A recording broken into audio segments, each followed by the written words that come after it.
Welcome to episode 72, where we dive into another fascinating aspect of Robert Greene's The Laws of Human Nature. Imagine two distinct approaches to leading a group or relating to people: the masculine style and the feminine style. These terms don't imply that men only use the masculine style or that women only use the feminine. Instead, they represent two different methods that anyone can adopt in leadership and relationships. Think of a group of chimps. There's usually a leader, and others try to become the leader or be the leader's favorite. This is like the masculine style in humans. Here's what it looks like. 1. There's usually one clear leader. 2.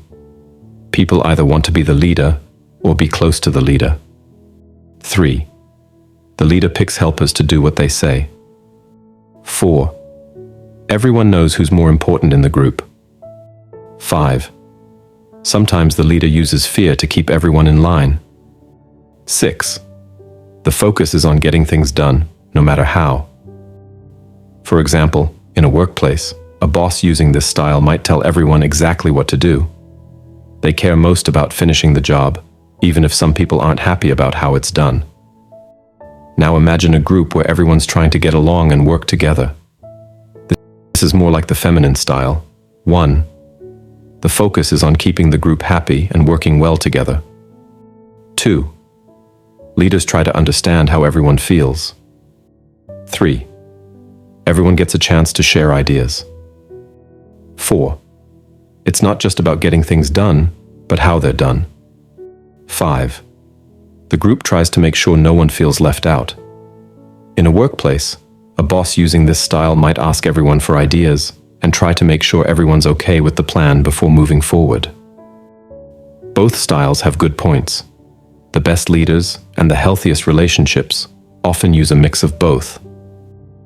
If you usually use the masculine style, try to think more about how others feel.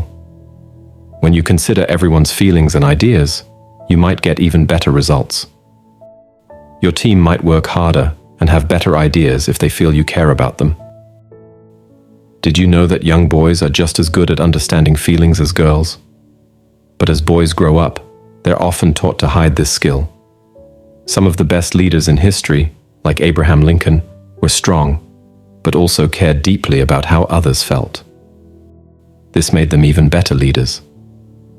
If you usually use the feminine style, don't be afraid to be a strong leader when you need to be. Sometimes, especially in tough situations, you need to make decisions quickly without asking everyone. It's okay to fire people who aren't doing their job or are causing problems. Sometimes, a little bit of fear can be useful to keep things running smoothly. Here's a cool idea. We all have both masculine and feminine parts inside us. When we use both parts, we can be more creative and powerful. It's like having a secret helper in our minds. Think about it this way. Often, men look at women for inspiration in art or life. Women might do the same with men.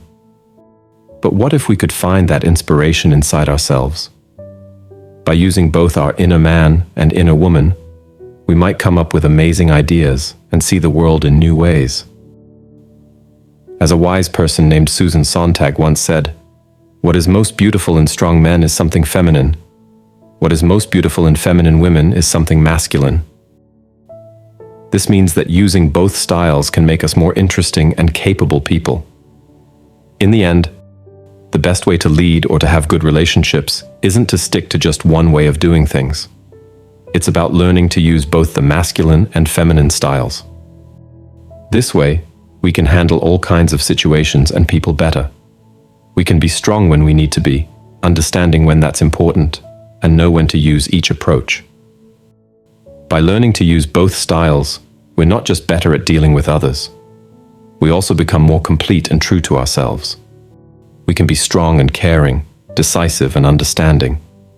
This balance helps us in our jobs, our relationships, and in understanding ourselves better. Remember, there's no right way to be a leader or to relate to people.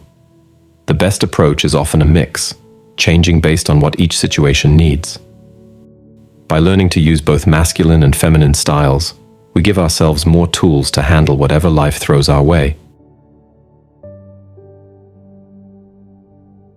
We're now accepting likes as donations. Your support gives us the motivation to create high-quality content just for you. If something resonated with you, we'd love to hear about it. Share your thoughts and personal experiences in the comments below. Your insights might just help someone else. Now, something important. Make it a habit to learn something valuable every day. The content you consume is like food for your brain, so be intentional about what you watch. Remember, the algorithm is designed to influence your thoughts. Don't let it control you. And lastly, don't forget to subscribe.